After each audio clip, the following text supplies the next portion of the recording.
கவலை உங்கள் மனதை வாட்டுகிறதா? பகவத்கீதையிலிருந்து உங்கள் வாழ்க்கையை மாற்றும் ஒரு கதை. ஒரு கிராமத்தில் ரமேஷ் என்ற இளைஞன் வாழ்ந்து வந்தான். அவனுக்கு வாழ்க்கையில் எதுவுமே சரியாக நடக்கவில்லை. அதை நினைத்து அவன் கவலைப்பட்டு கொண்டே இருந்தான். வேலையில்லை, கடன் தொல்லை, எதிர்காலம் என்ன ஆகுமோ என்ற பயம். தினமும் அவன் மனதில் ஒரே கேள்வி: என் வாழ்க்கை ஏன் இப்படியே இருக்கிறது? இதற்கு என்ன தீர்வு? ஒரு நாள் மனம் உடைந்து அவன் அவனது வீட்டிற்கு அருகில் இருந்த ஒரு கோவிலுக்கு சென்றான். அங்கே ஒரு வயதான குரு அமைதியாக அமர்ந்திருந்தார். அவரை வணங்கி அவரிடம், சாமி, நான் எவ்வளவு முயற்சி செய்தாலும் என் வாழ்க்கையில் எந்த முன்னேற்றமும் இல்லை.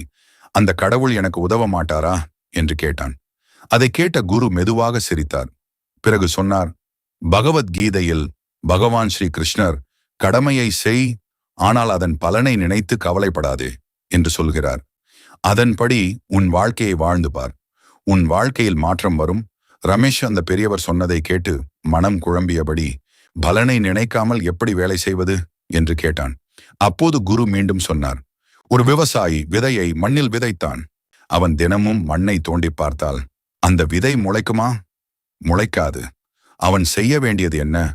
விதை விதைப்பது, தண்ணீர் ஊற்றுவது, பொறுமையாக காத்திருப்பது மட்டுமே. அந்த விதை முளைப்பது, அந்த விதையை முளைக்க வைப்பது, அது இயற்கையின் வேலை. அதே போலதான் வாழ்க்கை. உன் வேலை, உன் கடமை, உன் முயற்சி, அதையெல்லாம் முழு மனதுடன் செய். பலன் எப்போது வரும், எப்படி வரும், இதை பற்றி கவலைப்படாதே. உன் கடமையை மட்டும் தொடர்ந்து செய்து கொண்டே இரு.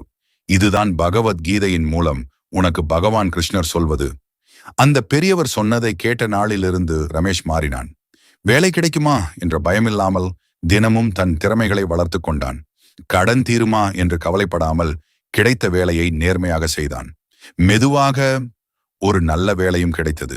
அடுத்ததாக அவன் வாழ்க்கை கொஞ்சம் கொஞ்சமாக சீரானது. பிறகு மன அமைதி வந்தது. கீதையின் உண்மை: கவலை உன்னை பலவீனப்படுத்தும். நீ செய்யும் கடமை உன்னை வலிமையாக்கும். நீ செய்ய வேண்டியது ஒன்று மட்டுமே.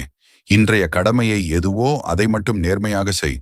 நாளைய பலனை கடவுளிடம் விட்டுவிடு. பகவத்கீதையின் இந்த கதை உங்கள் மனதில் ஒரு சிறிய மாற்றத்தினை ஏற்படுத்தி இருந்தால் இந்த வீடியோவை லைக் செய்யுங்கள். அடுத்து என்ன தலைப்பில் கதை வேண்டும் என்று கமெண்டில் சொல்லுங்கள். தினமும் பகவத்கீதையின் கதைகள் கேட்க மகரிஷி ஆன்மீகம் சேனலை சப்ஸ்கிரைப் செய்ய மறக்காதீர்கள். நாளை மாலை 6 மணிக்கு அடுத்த கதையுடன் மீண்டும் சிந்திப்போம்.